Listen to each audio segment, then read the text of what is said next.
నమస్కారం. నేను మీ శ్రీనన్న. ప్రపంచం మరోసారి అలర్ట్ అవ్వాల్సిన సమయం వచ్చింది. దక్షిణ అట్లాంటిక్ సముద్రంలో ప్రయాణిస్తున్న ఒక లగ్జరీ క్రూయిజ్ షిప్లో భయంకరమైన వైరస్ అవుట్బ్రేక్ మొదలైంది.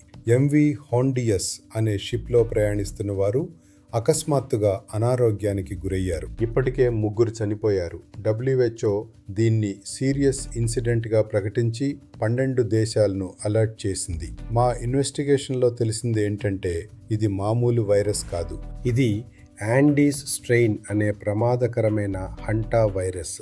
ఇది కేవలం ఎలుకల నుండే కాదు, మనుషుల నుండి మనుషులకు కూడా వ్యాపిస్తుంది. సాధారణంగా ఇది ఎలుకెలుకల మూత్రం లేదా లాలాజలం ద్వారా వస్తుంది.